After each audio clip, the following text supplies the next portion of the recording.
Yeah, let's talk about, remineralizing teeth or supporting the mineralization of teeth. So if you ask a dentist why they support fluoride, their answer will be that it helps to harden and strengthen the teeth. So the interesting thing about that to me, first of all, is that it implies that putting a mineral in your mouth can remineralize and strengthen your teeth. So that's an idea that's sometimes not fully embraced by some people as like, oh, is that a real thing? But yes, it is. Otherwise, they wouldn't recognize, they wouldn't recommend fluoride, right? So by definition, so that tells us something interesting.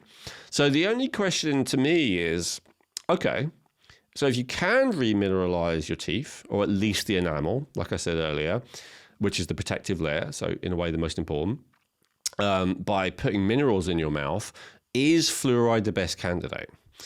And so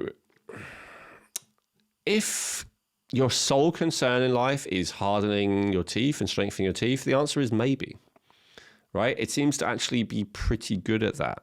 The only challenge is what it does to the rest of your body.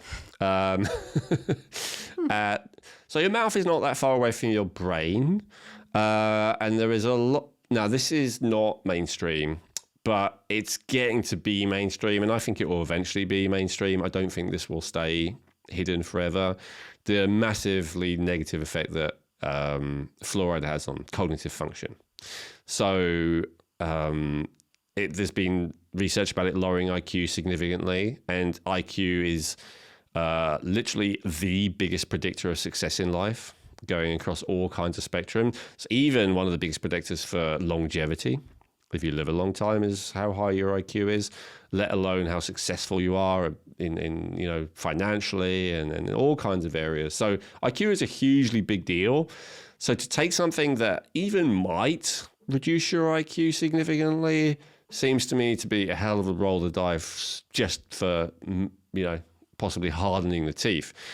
The other thing that's very, very important, other than your brain, that we talked about a lot before, is the thyroid gland.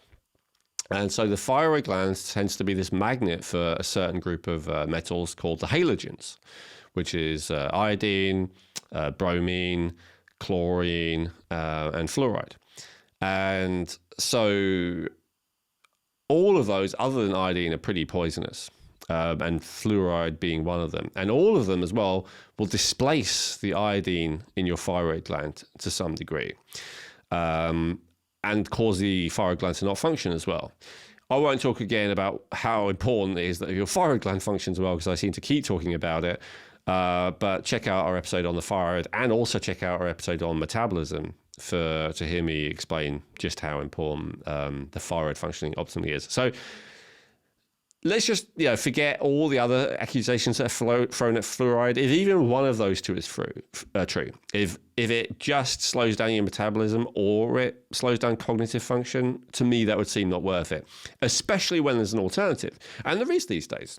There's these wonderful toothpastes, which I don't actually use to clean my mouth, but I use to remineralize.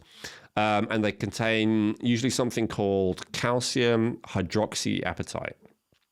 If that name sounds familiar to you, it's because it is the stuff that your actual teeth are made out of. And so you can get that stuff in toothpaste, and it's toothpaste that you should leave on after you brush for like 5 or 10 minutes. You shouldn't rinse straight away. You should let it be absorbed. This is one of the things that one of my dentists said about, and he was a mainstream dentist, he said, after you brush your teeth, you should leave it for 5 to 10 minutes. And he meant the fluoride one. He goes, I recommend everyone brush your fluoride toothpaste, but he said if you rinse it off straight away, it's almost pointless. Like you haven't given it a chance to penetrate into your teeth and do what it's meant to do. And so it's the same with this stuff. There's also, I've seen a zinc version where it's like a zinc that comes in and helps to re-enamel and remineralize and strengthen your enamel in your teeth. So that I've seen, but the calcium one I've seen more often. I mean, it depends. There's one called Bio Repair Plus that is in Europe that is not that expensive. Some of them can be very expensive, but it's unnecessary. I think for $5 you can get like a normal tube of toothpaste that will do this remineralizing job. Obviously, I would not recommend that it also has fluoride in, because what's the point if you've got the calcium version? So yeah, that would be more the direction that I would go in to strengthen and remineralize the teeth. as good as fluoride may be for strengthening the teeth, is it really going to be any better than the stuff that the tooth is already made out of? Probably not. So why not just give it that? Oh, and by the way, calcium is the most alkaline mineral. So when you brush your teeth with that, not only will it remineralize the teeth, will also neutralize a lot of the acidity and keep it healthy that way. So yeah, I would not bother with fluoride. Hey, I hope you enjoyed that clip from the Rejuvenate podcast. If you want to watch the full episode that came from, just click on the link above. Or if you just want to watch our latest video, then click the link below. And make sure that you subscribe to the channel and like the video. Thank you.